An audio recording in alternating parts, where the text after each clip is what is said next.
Hollywood has always shown women of the Old West as helpless damsels waiting for cowboys to save them. But real history tells a different story.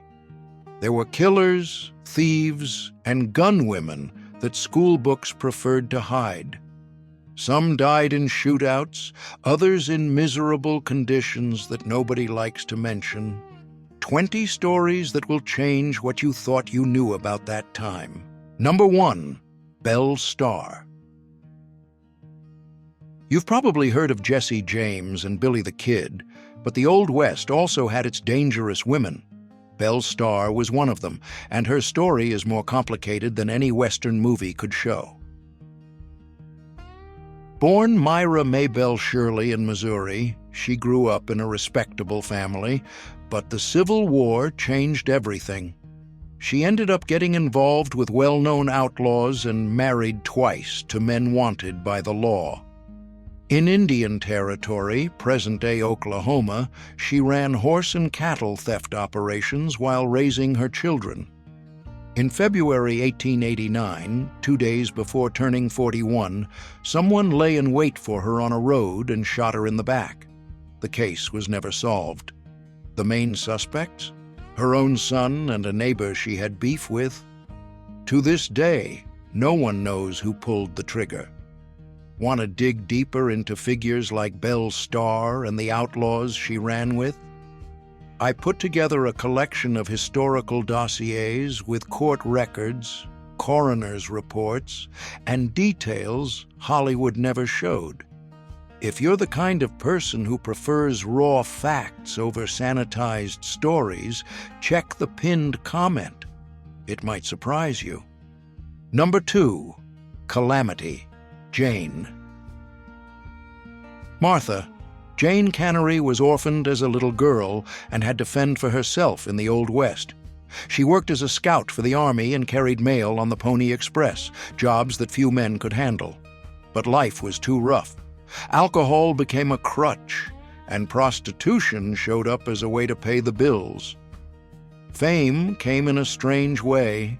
She put on performances in shows where she would shoot even when she was drunk, and the crowd loved it. Her friendship with Wild Bill Hickok became legend, although no one knows exactly what went on between them. The end came in August 1903. At 51, pneumonia combined with decades of heavy drinking did her in.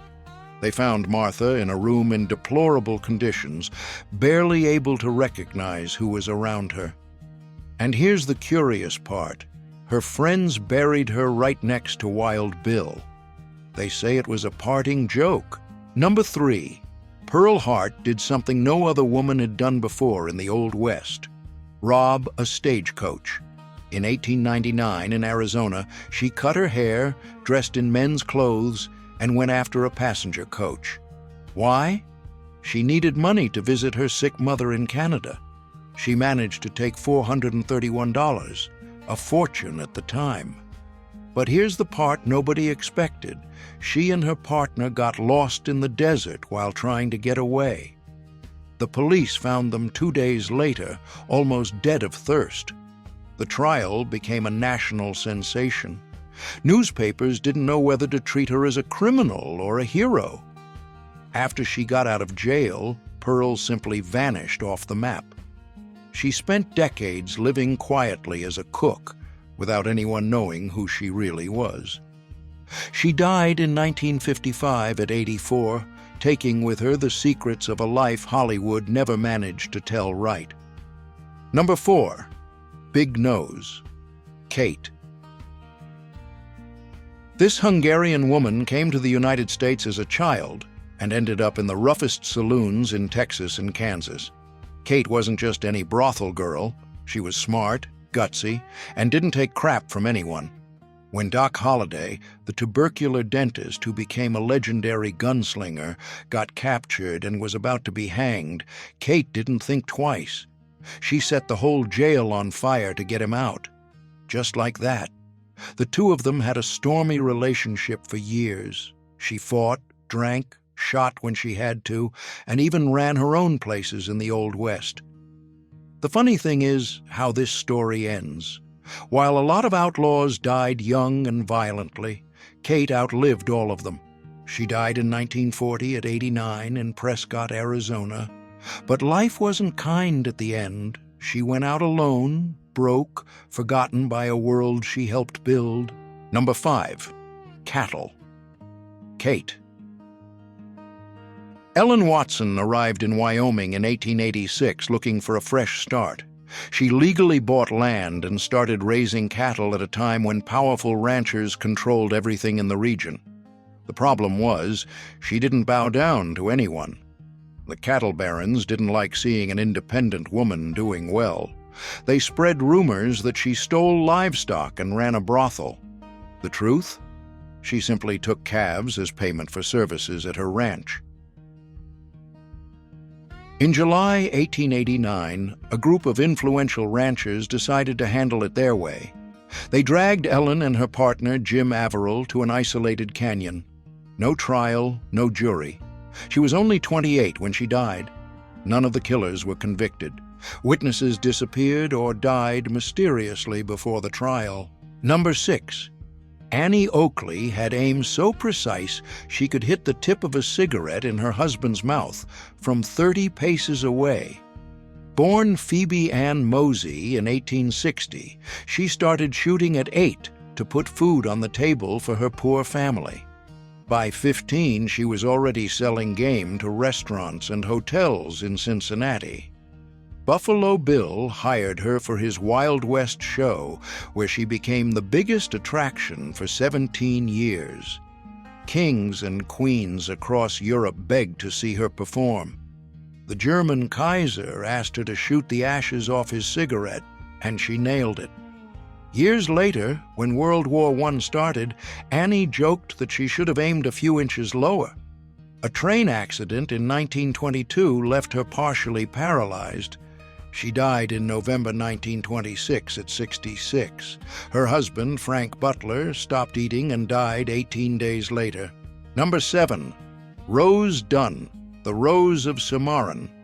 She was only 14 when she started helping one of the most dangerous gangs in the Old West. Rose Dunn was born in Oklahoma Territory and soon got involved with the Doolin-Dalton gang, hiding outlaws and bringing supplies to their hideouts. Now here's the most interesting part. Rose was dating George Newcomb, known as Bitter Creek, one of the gang's gunmen. The two seemed inseparable, but when the bounty on his head got too high, she made a decision that shocked everyone. She turned in her own boyfriend to the feds. After that betrayal, Rose disappeared from the criminal life. She married a respected politician and lived quietly for decades. She died in June 1955 at 78, of natural causes, far from that violent world where she started. Number 8. Eleanor Dumont came over from France without a penny and built a gambling empire in the Old West.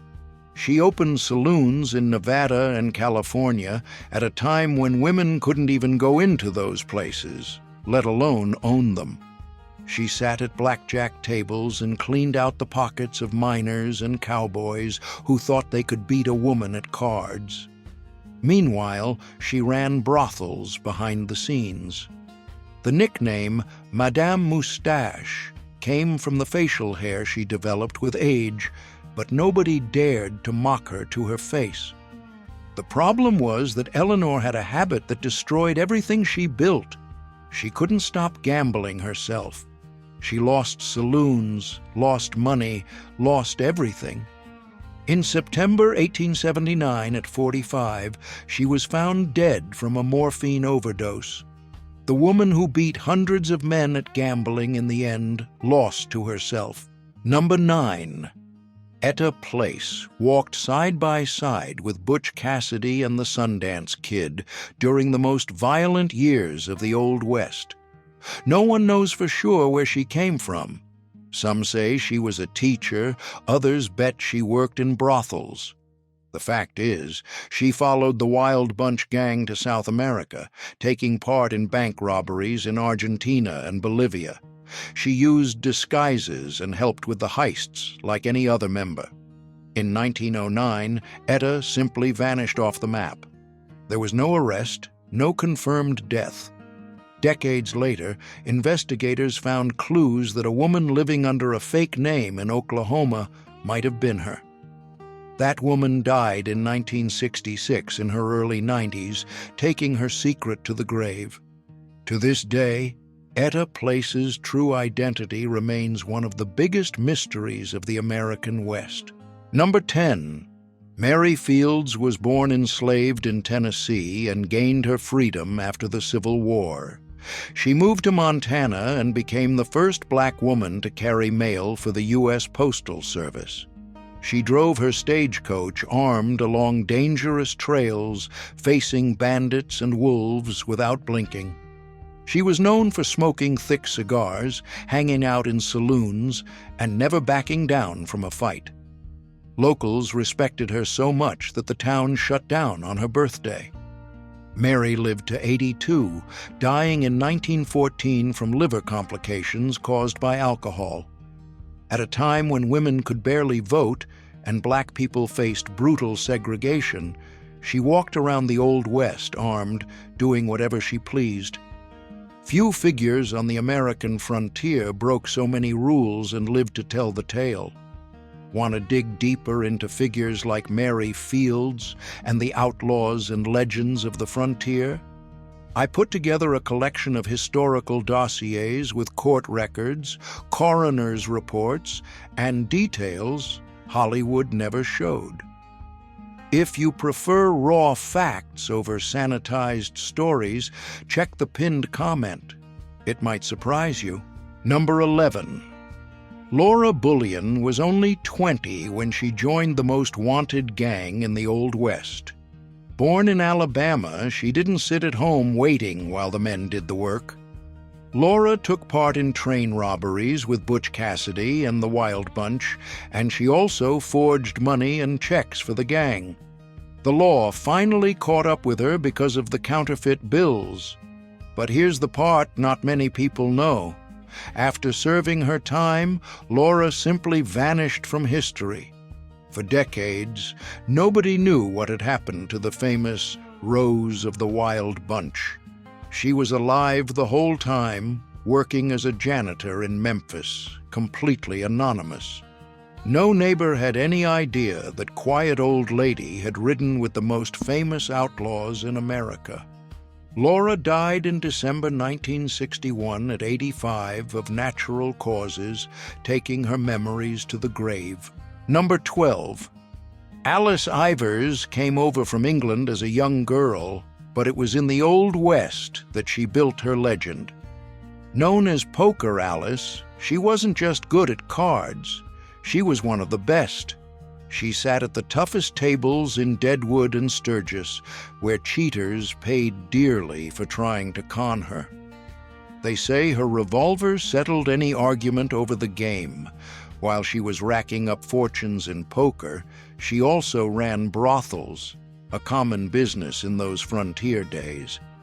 The curious detail is that she lived long enough to watch the world completely change around her.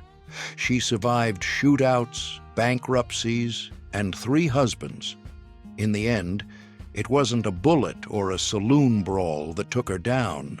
It was gallbladder surgery, followed by pneumonia, in February 1930. She was 79, an Englishwoman who owned the poker tables in the wildest territory in America. Number 13. Lottie Deno. Carlotta Tompkins was born in Warsaw, Kentucky, the daughter of a professional gambler who taught her everything about cards before he died in the Civil War. With no money and no family, she grabbed a deck and went to try her luck. In Texas saloons, Lottie sat at poker tables ruled by armed, dangerous men. They say she never lost an important game. Cowboys and gunslingers bet fortunes trying to beat her, but they walked away with empty pockets. What's wild is how this story ends. The woman who faced outlaws and lived in the Old West underworld simply walked away from that life. She got married, moved to Deming, New Mexico, and became a respectable lady in the community. She died on February 17, 1934, at 89, of natural causes. The neighbors had no idea who she'd been decades earlier. Number 14. Mattie Silks was born in Kansas and built an empire that few men of her time could match. She ran the most expensive brothels in Denver and wasn't afraid of anyone. When a rival tried to take her territory, Mattie handled it the old-fashioned way, with pistols. The duel really happened and became a legend on the streets of Colorado. The craziest part is that she missed her shot and accidentally hit her own lover. Even so, she kept running the business for decades. Politicians and businessmen visited her places, and she knew the secrets of a lot of powerful people. Mattie piled up a sizable fortune at a time when women could barely even have a bank account. She died in January 1929 at 83 of natural causes, sleeping on silk sheets. The Old West had its own rules, and she played them better than most. Number 15. In 1867, Virginia City was one of the richest cities in the United States because of the silver mines. And in the middle of all that miners' chaos, an English woman named Julia Bulette built a small empire. She came to Nevada with nothing, and within a few years she was riding around town in her own carriage.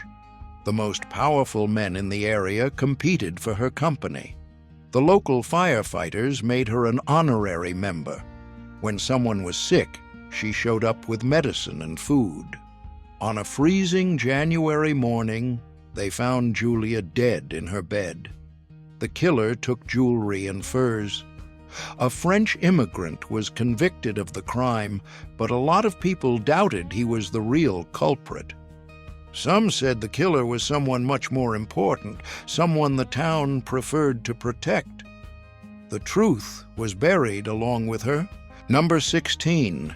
Belle Cora built an empire behind the scenes in San Francisco during the gold rush. Born Arabella Ryan, she came to California in the 1850s and quickly realized the real money wasn't in the mines. Her establishments catered to politicians, businessmen, and even judges. They say judges handed down favorable decisions after visits to her saloons. Her husband, Charles Cora, was a professional gambler and ended up involved in a shootout that killed a federal marshal in 1855. When a vigilance committee hanged Charles without a formal trial, Belle married him just hours before the execution. She stayed in the business for a few more years, but her health went downhill. She died of pneumonia in February 1862 at just 35. A woman who never held any official position, but who kept the gears of power turning in the wildest city in the West. Number 17. Jennie Rogers wasn't her real name. She was born Leah Fries and built an empire in Denver's brothels in the late 1800s. Her business went head-to-head with Mattie Silks, another famous madam in the area. The two waged a quiet war for clients and territory for years. But here's the part nobody saw coming. Jennie was accused of taking out rivals with poison. No formal conviction ever happened, but the rumors never stopped. Women who threatened her business would simply disappear or die in mysterious ways. She operated for decades without the law being able to prove anything. She died on October 17, 1909, at 67, officially of natural causes. A lot of people at the time thought that was way too convenient. The scandals followed her to the grave, and the name Jennie Rogers ended up known as one of the darkest in Denver's underworld. Number 18. Jennie Stevens was only 16 when she started stealing cattle in Oklahoma Territory, along with her partner, Annie McDougal. The two girls from Missouri decided to live disguised as men to survive in a lawless land, They didn't steal on their own. They had connections to Bill Doolan's gang, one of the most wanted at the time.